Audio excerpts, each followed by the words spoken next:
Welcome to the Long Game Podcast. My guest today is described as having a near clairvoyant ability to identify business trends. The story you tell about yourself is your strategy, and the strategy is the story that you tell. He pegged Airbnb, Spotify, and Uber as long-term bets even before they were household names. You have to be both disciplined and flexible.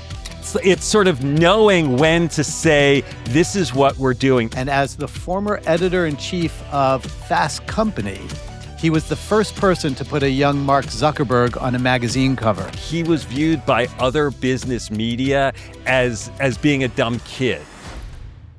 Welcome to the Long Game Podcast. I'm Eric Becker. I'm an author, an entrepreneur, and I'm founder and chairman of Crescent, a family office that we built to serve founders, multi-gen business owners, and their families. For all of the entrepreneurs and aspiring entrepreneurs, for leaders and CEOs, the long game is for you. It's the practices, it's the leadership skills, it's the culture that can stand the test of time.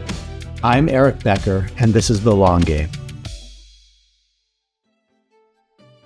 He's an expert interviewer, analyst, and thought leader on tech and innovation, and the host of the Rapid Response podcast. Please welcome Bob Safian. Thank you for having me, Eric. It's great to be here.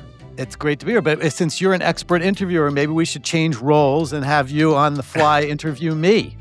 Well, we can do it both ways. We can do it both ways. That sounds great. Well, seriously, thank you for being here. And let's start with this whole idea of the incredible track record that you have. Brian Chesky of Airbnb, Reed Hastings of Netflix, Mark Zuckerberg. You were writing about these founders long before the rest of the world caught on. And I'm really curious if you could take us maybe into a room where you were sitting with a founder and how you determined that we were going to be hearing a whole lot about them. What was it like to be in the room before anybody else knew? Well, I'd like to say that I am clairvoyant, but no one has that. No one really has that ability. And I'll say that when what drew me and continues to draw me to certain kinds of characters is I'm curious about new models and new approaches, and particularly ones that are gathering an extensive audience, an extensive response, right? And that's what drew me to those characters. I will say, I remember making the decision about putting Mark Zuckerberg on the cover at Fast Company.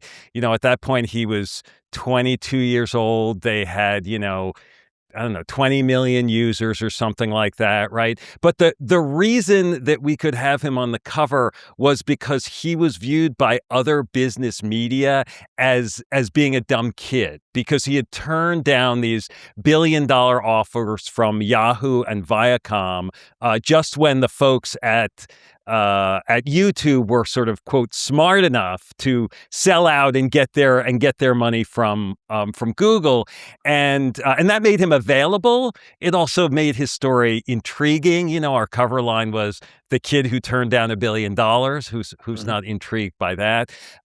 We didn't know. I certainly didn't know that Mark was going to be a leader with staying power at that point at 22 years old, but we did know that and have a sense that social media was going to be a big deal. And Mark was a sort of compelling way to tell that story, right? And that's what draws us into it. It's the storytelling that attracts me.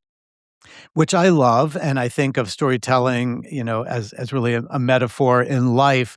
I'm curious of what we can learn from that if your job, let's say it's like for a venture capitalist, is to decide on someone to invest in, or if we think about CEO founders of businesses, selecting that CEO to lead a business, are there signals from your experience, and maybe storytelling is one of them, how compelling the storytelling is, but are there other signals that you've recognized that maybe tell us that someone is backable?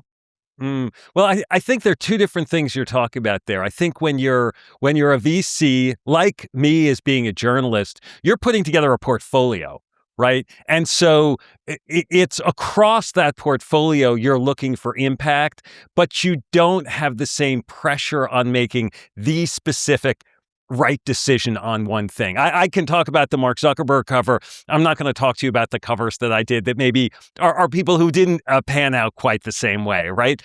Um, when you're choosing a CEO for a business, though, particularly for a public business, but a business that's reached a certain scale, that's a different calculation because that's not a portfolio, right? That's one leader in one place. And I do think that communication is very important for effective leadership, and it's become more and more effective. I was talking with someone yesterday about how some leaders and some organizations don't necessarily get this, that the story you tell about yourself is your strategy, and the strategy is the story that you tell. And, those things really do need to be in concert. It's not obviously the only thing that identifies, a compelling CEO, but a compelling CEO does have to have a vision of the future that they want to create through this business and with this business. And those that tell those stories well, they certainly tend to raise money better. And some of them, if they have the other attributes, can be successful over a long time. And have you found any other attributes? Like, for example, I'll propose curiosity. Is Mm. curiosity something that you would say, yes, I've seen that in 90 to 100% of the best founders or CEOs? Do you agree with that? And are there other characteristics like curiosity? I think curiosity, you're right, Eric, is definitely a key criteria. I mean, I think the hard part, and I know these sound like they're at odds, but you have to be both disciplined and flexible, right? So it's sort of knowing when to say this is what we're doing. There's a tremendous focus that the best CEOs have. I remember talking at one point to Mark Parker, the CEO at the time of Nike, the second CEO at Nike, and we were talking about their portfolio of things, and I said, Mark, have you ever thought about having like Nike branded? We were talking about fitness, Nike branded doctors, Nike branded hospitals. You could go into healthcare, and he said, Nike is about sport. It's about sport, and that discipline is super important. That doesn't mean, though, that his strategy and any CEO strategy can remain fixed, right? And so it's that combination of discipline and I think and flexibility, particularly in the world we're in now, that really defines the CEOs that end up delivering. I agree. That makes total sense, and it's true to someone listening to that who doesn't necessarily, maybe they haven't seen it. It's the ability to know what are the things that, in fact, are negotiable and changeable, and we're open to, and then what are the things that, in the vision that that CEO has, they're fixed and they have to be like Nike's not going into healthcare, Bob, no matter how much you're excited about it. Yeah, yeah. I mean, I'm thinking of another executive I spoke to, very successful, Ken Frazier, who was the CEO of Merck for a long time. And Ken and I talked about sort of principles. What are the principles of a business? And he said, listen, if things don't go the right way for you and you decide to change that principle, that means it wasn't really a principle. It was just a preference, right? If it costs you money to stick to that principle, then it wasn't a principle, then it was a preference. And having that lens about what are the things that you're really going to stake your future on, you're really going to stake your enterprise on. I mean, that's hard to do, and it can't be everything, but Right. it should be something. Right? Yes. It should be something. And there are probably some that we all could agree on, like integrity, or there's some foundational things that have to be fixed in the best of the best. And then there are the choices that they're making relative to their vision for the business. So Yeah, I what think it's differentiates them? yeah. I mean, integrity is sort of table stakes, but integrity alone is not what's gonna get you to be a 50-year-old company, a 100-year-old company, right? It's not Yes, one of enough. my favorite topics. Um, Yes, I know. So, actually, so let's jump into that. So, I do think that it is fun and funny that we're together today, and that we have a guy who wrote a book and originally an article on the long game, fascinated with companies that lasted 100 years or more. And then I'm on with a gentleman who used to manage a magazine, the name of which is Fast Company. So fast and kind of long game together. It's funny, Yes. but I'm curious, when you look at these companies today Mm. that you had identified as these big innovators that changed the game, do you look at some of them and say, yeah, they should be here 50, 100 years from now. They are playing a long game. Do you see that? Well, I guess what I'd say is they could be here, and maybe they should if they make the right choices, right? They have a foundation to build from. Um, but as you know so well, like the decisions you make, you can squander an advantage very quickly if you start to compromise on things that are inappropriate. And the leadership decisions really do matter in making it through those difficult times, because every business is going to have these difficult times, and really it's the difficult times that define you. Brian Chesky at Airbnb, who you mentioned, when the pandemic hit, like Airbnb's business just disappeared.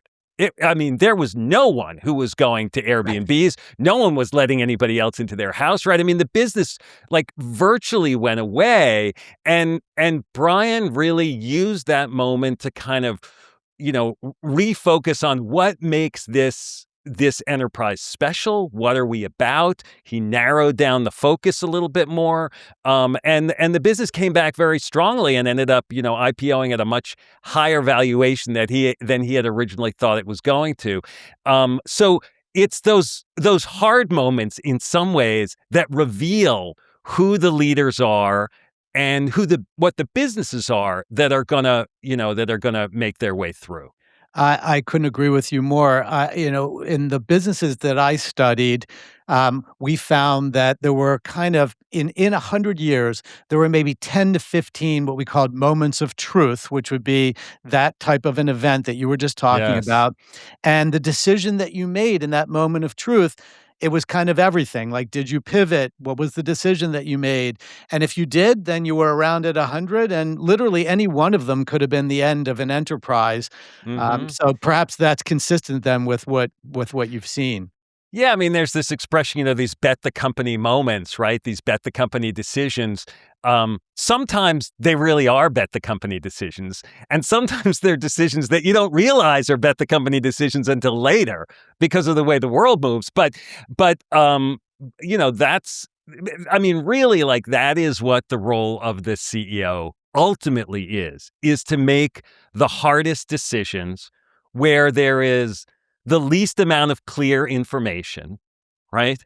And they are bets. They're oftentimes they're not right answers and wrong answers. They're choices, Yes. and those choices, sometimes they work out and sometimes they don't. But they're choices. Yeah, I agree. In fact, after like decades now of starting businesses and running businesses, I've come up with this idea in my own life of no regrets, because we may be wrong, but the process that we used to make that decision, the research that we did was thorough, the Yes. debate that we had was robust. We made the decision, and then if we were wrong, at least we have no regrets that we really went about it the right way. So that's what I've done. Absolutely. Eric, I couldn't agree with you more. I do feel like, Brian Chesky again has this paradigm. He talks about principal decisions and business decisions, right? And he says really in the tough situations, you want to make principal decisions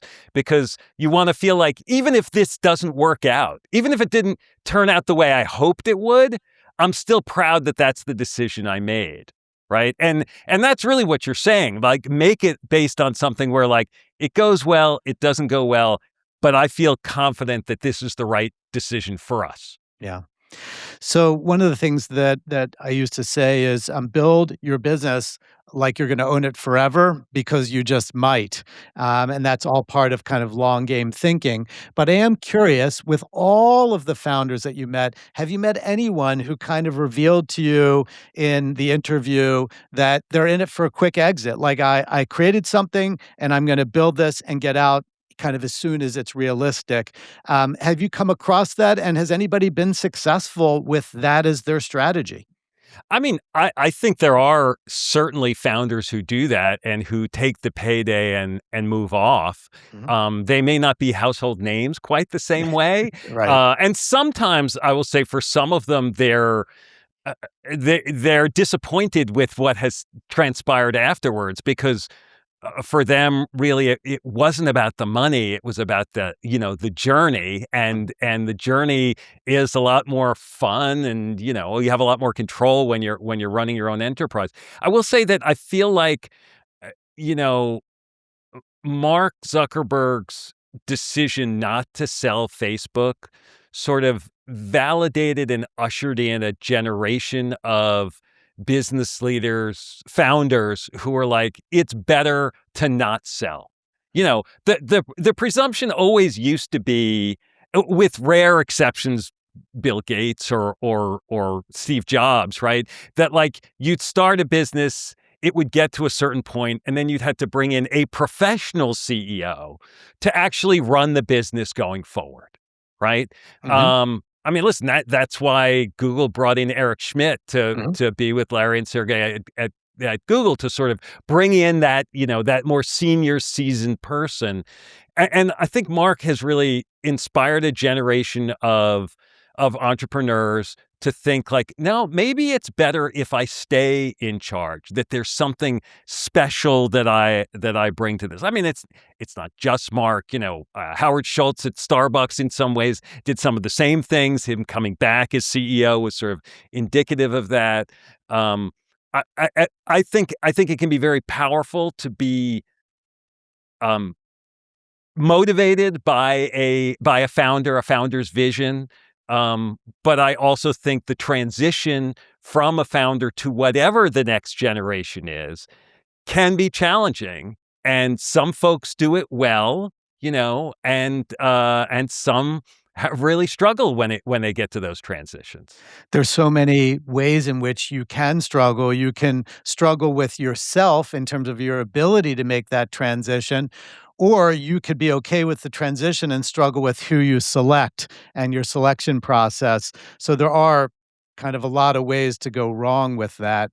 Yeah, and whether you choose someone from inside, who's sort of succeeding you, which is what tended to happen at Nike, I mentioned, or at Disney. And there are other places where like, no, I want to go outside and it's time to bring in some fresh viewpoints. And there are valid reasons, again, choices in both of those. Yeah. And sometimes it's down to whether you have the right person that fits that choice. It does. I think that if, whether it's in a multi-generational family or whether it's in a business that you'd like to have the potential to be multi-generational, I tend to think of it as ethical succession, that you try and take your ego out of it, make the very Mm. best choice that you can for the organization, and then you have to see what happens because you won't be right all the time. But you have to have a discipline around it, or there are just many ways that you can go wrong.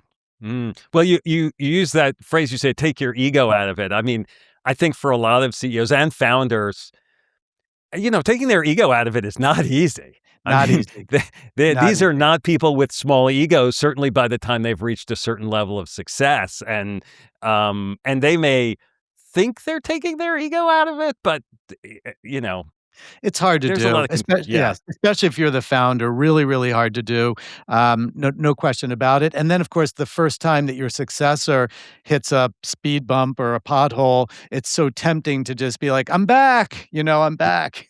That's right. That's right. And if you've made the right choice, you don't need to come back. But That's right. um, but it's sometimes hard to be patient that way. You It know, is, but biologically, we know that if we wanna have an enduring organization, there will be a time where you have to pass the baton, the proverbial baton, to the next Yeah, I mean, listen, generation. I was not the founder of Fast Company, but I ran it for 11 years. I started just running the editorial side, and then we added digital, and I was overseeing the business side, and it was a great adventure. It was, emotionally challenging to sort of pass off the torch, but when it's the right time, and I think for me, having some distance from the place afterwards was a good thing, to sort of appreciate them from afar in some ways. But I also had to start doing something new with this new podcast, Rapid Response, to sort of feel like I had my own balance a little bit. It makes sense. So, with all this incredible network of relationships that you have, who are some of the leaders that are inspiring you right now? When you think about this more broadly, who's exciting to you right now through whatever initiative they might be doing? Um, I will say, like, there are leaders who I have my eyes on, not necessarily because I'm inspired by them per se, but because their choices and their decisions will have an outsized impact on our future.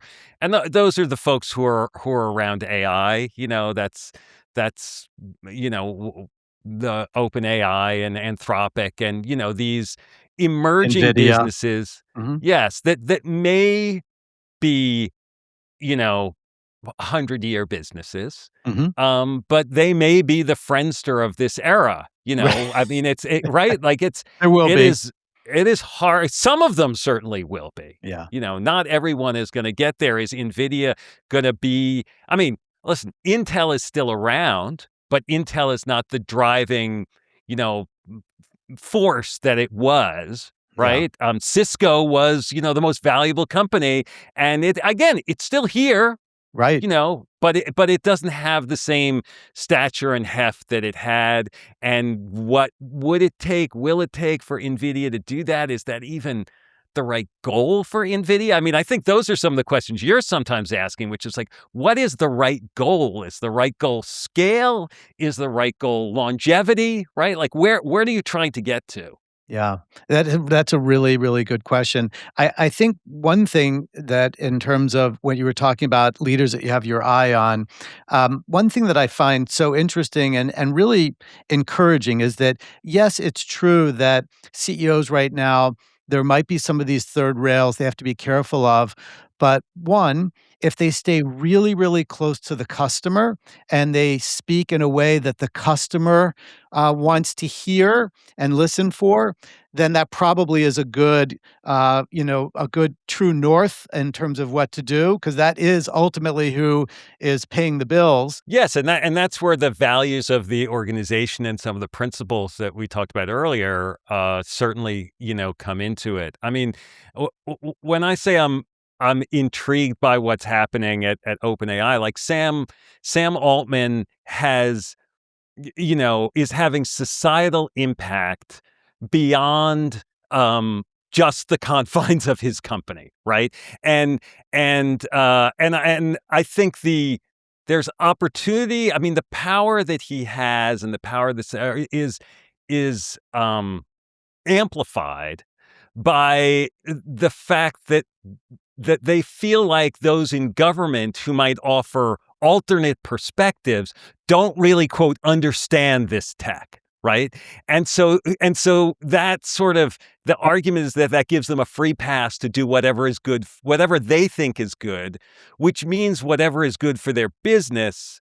But that doesn't necessarily mean it's going to be good for all of us, and it doesn't necessarily mean it's going to be good for their business over 100 years, For right? sure. I think that's a really important point, and that's where I think when you look at society, that is, here we always are debating the role of government, and big government is bad, but these guardrails and thinking about what something as massive as AI will be, that is the role of policymakers to adapt to that. And when you think about it, does seem like a tale of two cities. When I talk to CEOs, they're so excited about Yes. AI, and they're already giving evidence of tremendous productivity improvements and impact on organizational effectiveness and speed. Like it's making people better, almost like you take a robot and a human, put them together. So it's incredible that way. But then you also talk to other people that are maybe it's a young person who's just graduating from college and they're like, gosh, it just seems like it's so hard to get a job right now for somebody who wants an entry level position in a professional organization. So it is a tale of two cities, and it is challenging. How do you think about it in terms of like what's great and then what will be our great challenge from this new technology? Well, I talked to a CEO this week who pointed out a sort of a core paradox of what we're going through right now, right? The valuations of these new AI businesses are high enough that in order to deliver on them, they have to deliver productivity to their clients, to other companies at a very large scale, which means those companies are going to lay off a lot of people. Okay. So if you look at this, you're like, well, either that's not true and we have an incredible bubble and we're going to have a stock market, crash because of it, or it is true and we're going to have tremendous unemployment because we're going to push all these people out. Now, I don't know whether it's necessarily, going to end up being that extreme one way or the other. What I always say about these things is it could. Not unlike the questions you were asking me about which companies are going to be around 50 or 100 years from now. Like, it could be that way. We still have the agency to make the choices that can protect on the downside, hopefully, enough, and deliver on the upside enough that we get more of the good than the bad. Right. And those, I think, are the choices that we're living in. I mean, there is no question that this technology is incredibly powerful, and it is improving at a pace that is hard for us to emotionally fathom as humans. Like exponential growth is just so hard for us to see. Um, I think our there's a brains kind of wanna protect us from that, so, Yeah, I mean, there's an analogy that an executive at Microsoft shared with me, and he said, if you think of a pond in the spring, right, that has some algae in it, and the algae grows a little bit each day. He said, you know that thing, it doubles every day, right? Right. And at some point in your summer, the whole pond is covered with algae, right? So Mhm, the thing that people don't realize is like what exponential means is the day before that, it was only half covered. Like it mhm. looked like it hadn't been done. 2 days before, it was only a quarter covered. And so the pace at which these things can change, it always takes us by surprise, you Yes, know? it does, and all the unintended consequences, like someone sent me I think it was an HBR article this morning that I thought was fascinating because in our business, we view it that we're in the good judgment and good decision-making business, and where does good judgment come from? It comes from experience, and this article said, if AI replaces all these entry-level positions, where will the leaders of the future gain experience to actually gain good judgment? And I had never thought about that kind of unintended consequence, that we need a place to start and make mistakes if we're gonna become the leaders of the future. Yeah, and there are different kinds of education of all kinds that we're going to need. I mean, it seems like 2 minutes ago people were saying, "Oh, everyone needs to, be a STEM person," and now suddenly, "Oh, no, no, no, you need to, do classics and history and whatever because it's critical thinking that matters."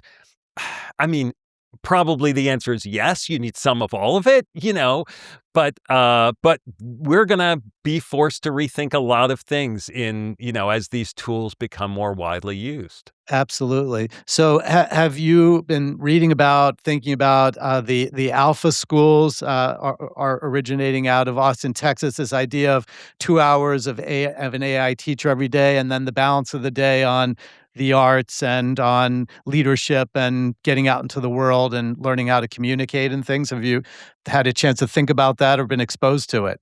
Yeah, I mean, I haven't spent particular time with alpha. I have been asked different times about how I think about the, like, the cost of college education and whether it's worth it, sort of the systems that are in place.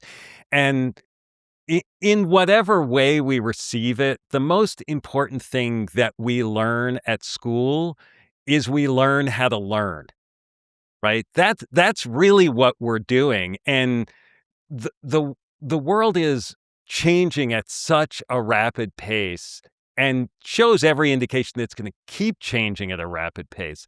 That's really the essential skill. It's learning how to learn, learning how to deal with experimentation, as you talked about, trying things and failing.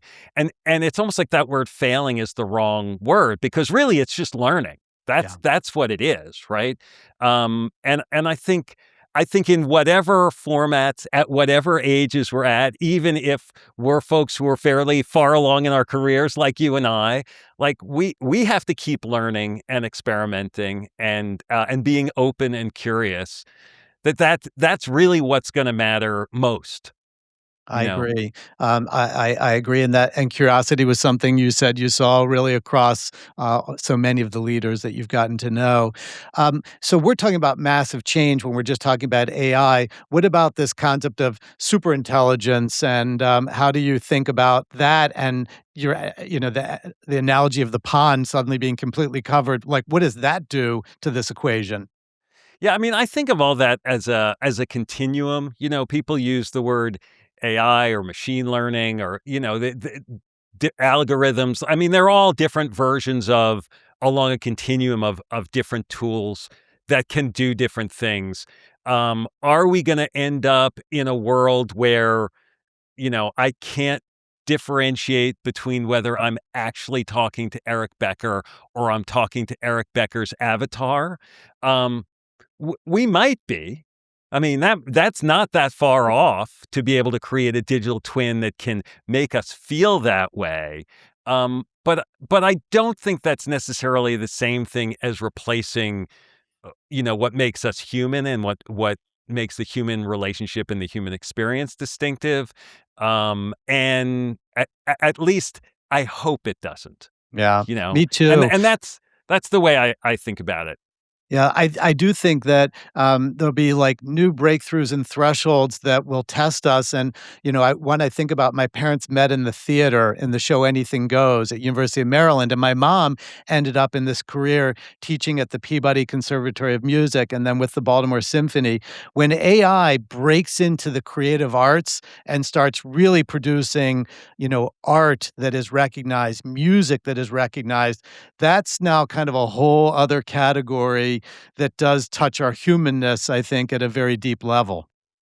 Yeah, and I also think that there are artists who will use those tools to create art and music and other things that will outshine what the machines just make on their own. Yes, I believe that, and certainly I hope so, no matter what, but I But that believe doesn't it. mean that some folks won't listen to or engage with things that are just created by machines. I mean, there's a broad spectrum of people in the world and interests and people who do different things, and it's hard to predict how all of that is going to balance out. So, as you've had a chance to think about the impact of things like AI, what do you believe the jobs of the future are going to look like? Are they going to be these human, like you talked about in artistic collaboration? Is that actually the future of jobs? That these will be AI collaboration between humans and maybe robots and AI intelligence? I mean, there's a dystopic, like, view of the future which has us more and more connected to our screens, okay? And the more we are connected to our screens and living in the world of digital, of the algorithm, right? The more dystopic that becomes. What kind of jobs do we have? We don't need to do any jobs because everything's being done by the algorithm.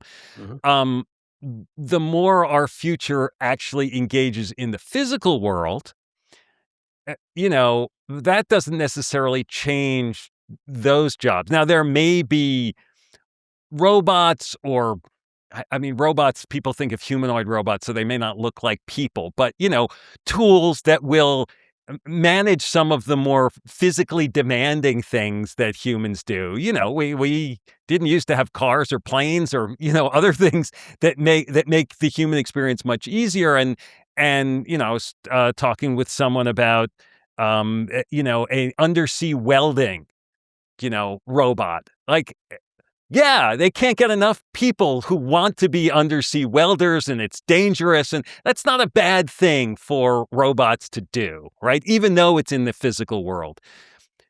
For the rest of us, I mean, again, this is the hope, this is the aspiration, it's our choice and the choices that we make that can bring this into being.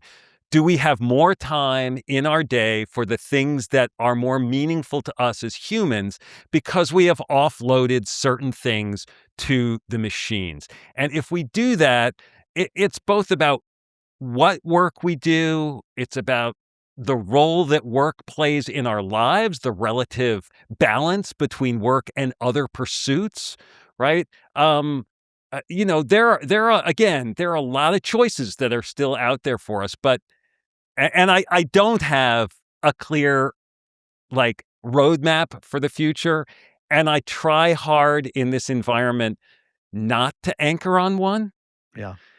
um, but to be open and curious and flexible about what are the choices we can make that take us in a direction that feels more compelling, more human, more Well, and does it palatable. I mean, when you think of potential outcomes, one outcome is that there's a tremendous, positive explosion in the creative arts that people that I mean, when I was 17, I was an exchange student in Sweden, and my host father rolled out a manual lawnmower and said, "We all have chores in this family and mow the lawn." I'd never seen a manual mower. They were all either a seated mower or an electric mower or whatever, and this was like you had to it was really hard. So, I'm very happy to have that automated away. Then what do you do with the time? And think Yes, about and all the implications. how do we choose to spend that time? And maybe sometimes, you might wanna mow your lawn yourself. Like, that should be okay too, right? If you decide, "No, I like doing that," that's okay. But if your neighbor doesn't, they don't have to, right? So all the interest that you have, one of the things I'm curious about is what are some of your sources that you go to keep up with things? So nothing proprietary, but like what do you like to read when you are there any particular authors or Substack authors or news sources that are kind of your go-to? So each morning I'll look at the Wall Street Journal and the New York Times and Bloomberg and Axios and Morning Brew, and I'll look at all of them. And in the best cases, I'm like, okay, I know that already. I know that already. I know that already. And every now and then you'll see something where you'll be like, oh, hadn't caught that. That's good. Um, I think a lot of the other more varied sources, I trust my network to bring to me, and that network is both, direct and through social, sort of finding that people are posting and sharing things. I'll use almost every and any platform to do that. Um, but I do, always remind myself, like, there is no way to stay caught up. Yeah. There is just It's too much endless. information. There is no way to stay caught up. And so Yeah. you just have to say to yourself, I'm going to put this much into it. I'm going to get as much as I can. And I'm going to trust that the universe will provide. And if I stub my toe on something because I didn't know that detail enough, I stub my toe. You know, that's In this time of great disruption and change, which you described eloquently, to your own kids, to nieces and nephews, to a young person coming to you, asking for your advice as they think about their future. What either are you telling young people, or that you would tell young people to think about in terms of their future? so. I don't think they should think about a career being, one thing that you do for a long time, for sure.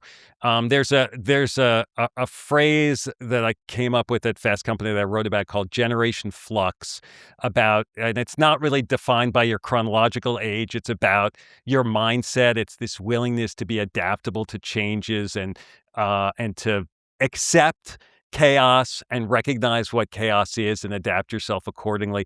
And I think those are the messages that I try to instill in my kids and people of any age, to try to recognize that, like, this pace of zaniness will not slow, and we just have to get used to it.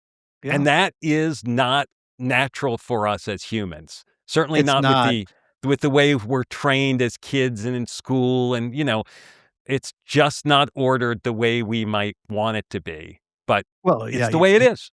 and you look at the pace of evolution and how that seems like a glacial pace of change, and then, what we're confronted with. So in our genes must be something like change happens slow over a long period of time, and that's best for you, versus what's actually happening. So teach kids to stay curious and to be comfortable being uncomfortable, I think is probably Absolutely. how to think about Yes. it. Best CEO you've ever interviewed? Anybody come to mind? Oh, I mean, there are a lot of CEOs who I've been impressed by. I mentioned earlier Mark Parker at Mhm, Nike. mhm. I really liked spending time with Mark. He combined an intense creativity. I mean, he really was like an artist. He started as a shoe designer at Nike, and his desk was like this. His whole office was like a museum where he had pieces up that he was sort of recurating all the time to keep himself fresh. And yeah, he could talk to Wall Street and he could, make the numbers land, but his appreciation of the unmeasurable, I think was really good. And again, his discipline. I'll share one more story. He would tell me that inevitably at Nike, like, new projects would proliferate, new ideas, new ventures. And, he says, and we get to the point where we'd have 60, 70, 80 different things going. And every now and then I'd bring my team together and I'd say, you got to cut it to 40. He's like, and, it was an arbitrary number. It didn't really have to be 40, but it's like I needed some forcing function to get them to make choices. And I think the best CEOs often have some version of that where they're constantly, prioritizing, narrowing down. Daniel Ek at Spotify, every quarter he has a ranked list of priorities and he tells his team, we have to nail one before we go to two. Right. These are very, they seem simple, but they're very hard to stick to. And it's very hard to make the choices as to what those priorities are. Yes. No, I think that's a very, very good point. It actually brought back a memory, kind of a harsh memory, but my first company when I was a student at University of Chicago was backed by Blue Cross Blue Shield, and the CTO at Blue Cross Blue Shield insisted upon they were going to fund my venture, a healthcare technology, but they insisted upon a business plan. So my brother and my two friends, we stayed up all night, classic startup, and wrote the business plan. We submitted it. And he wrote a note at the top and said, "You can do better," and sent it back. So we stayed up all night again, and we and we rewrote the whole thing and put it in, and we took it to him, and he goes, "Now I'm gonna read it." So he hadn't even read it the first time. That was his forcing function, like you were talking about. He just, like, handed it back, pretended to have read it. It was terrible. But an eye opener. It was an eye opener. And it probably, did yield results, It right? did. It absolutely Yes. did. Yes. So before we close, I have one last question for you. Many years Sure. ago, I ran this contest. I had 80 directors of portfolio companies and 20 CEOs, so that 100 executive group. And I asked them, "What's the best question you've ever asked or been asked?" And the winner was a wonderful guy named Gary Kiesling, a serial entrepreneur and CEO. And he said, "The best question is I ask myself every day, what am I tolerating but shouldn't be. And he won the contest. We sent him to a wonderful dinner with his wife. But I loved that question that won, and I try my best to ask myself that every day, and it's been powerful. Is there a question, whether it's as a journalist that you love or as an individual that you love, either being asked or that you like to ask? Well, I'll give you two. I'll give you the question that I ask myself every day, which I try to ask, like, what am I going to get done today? To really try to focus myself. What am I trying to get done today? And I know it seems basic, but it's the most important thing. Otherwise, I'm going to run around doing things that aren't the priority, right?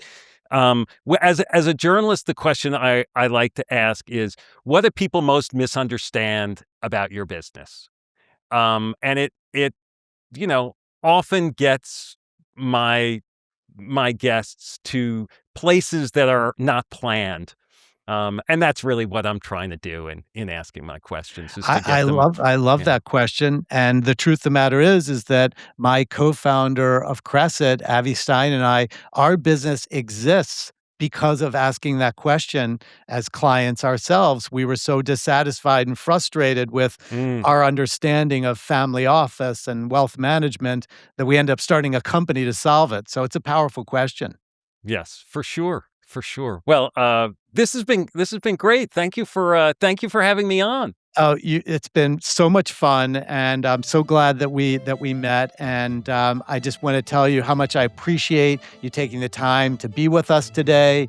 And I want to thank you, Bob, for sharing your insights on everything from what it takes to be a great CEO and founder to how to play the long game and next generation leadership.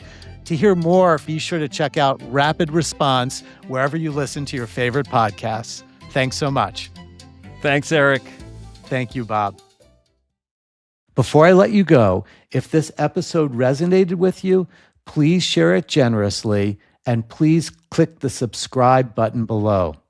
Send this to someone in your world who's navigating a pivotal moment right now, someone who's staring down a decision and might need the reminder that recognizing the moment is half the battle. See you next time on The Long Game. The Long Game, a Crescent podcast, is intended for information only and is not investment advice. Any company discussed is not a recommendation to buy, sell, or hold any security. Investing involves risk, including loss of principal. Please consult your advisors before making investment decisions.